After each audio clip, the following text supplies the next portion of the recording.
Donc moi je m'appelle Hélène Petit, j'occupe la fonction d'aumônier sur le centre hospitalier de Dax, le court séjour, le site qu'on appelle Vincent de Paul, depuis presque 10 ans. Moi, je vais aussi sur la psychogériatrie du Lano. La première chose, donc déjà depuis la semaine dernière, donc on prend les événements au fur et à mesure de de l'évolution donc du virus. Et donc la première chose à dire, je crois que depuis la semaine dernière, nous qui fonctionnons en équipe avec des bénévoles, la première étape, c'était que les bénévoles n'ont plus pu venir sur le site de l'hôpital et nous sommes retrouvés, ma consoeur et moi, à être les deux seules présentes sur l'entièreté de l'hôpital. Après, nous sommes en train de réorganiser au jour le jour la manière de faire vivre la présence, je dirais avec un grand P, en réduisant le plus possible nos relations physiques, la manière dont on s'approche le plus classiquement.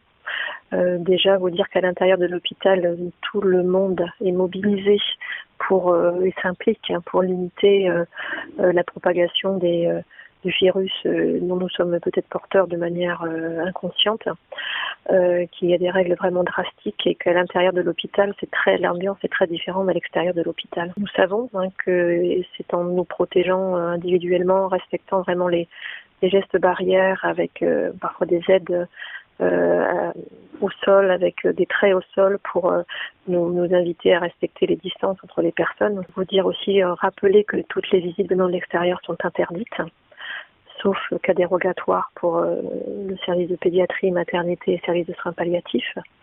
Donc c'est quelque chose dont on prend la mesure à l'intérieur de l'hôpital de ne pas pouvoir rendre visite à ses proches et inversement ne pas pouvoir recevoir de visite de ses proches. Donc ça a nécessairement des impacts sur les uns et les autres, plus ou moins douloureux. Et pour autant, je dirais que l'aumônerie est présente. Et notre manière d'être, c'est aussi d'être attentif, comme nous le faisions déjà auparavant, à répondre uniquement aux demandes de visite. Et donc, pour toujours limiter le risque de propagation.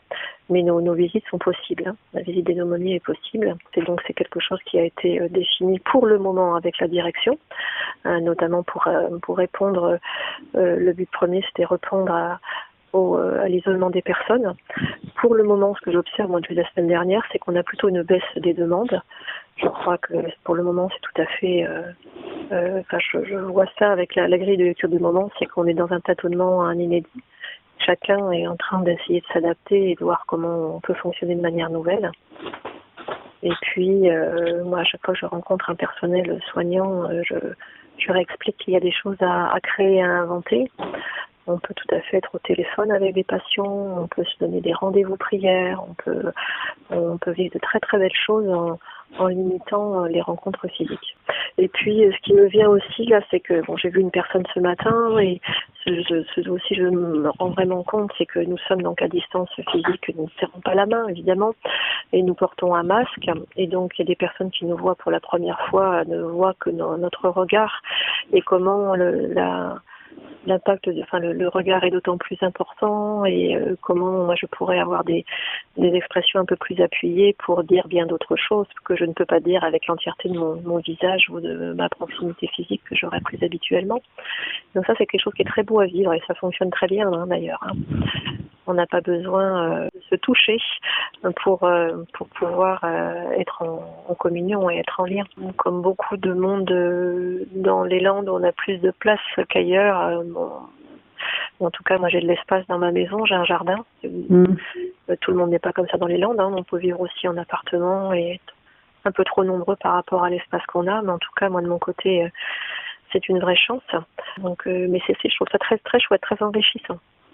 Très enrichissant. Nous n'avons pas nous pouvons vivre des tensions, mais c'est pas un problème de vivre des tensions, c'est de les traverser, les tensions. C'est normal d'avoir des tensions, parce qu'on est des existences, on est des personnes uniques avec des envies, des besoins uniques forcément, et on a à s'ajuster.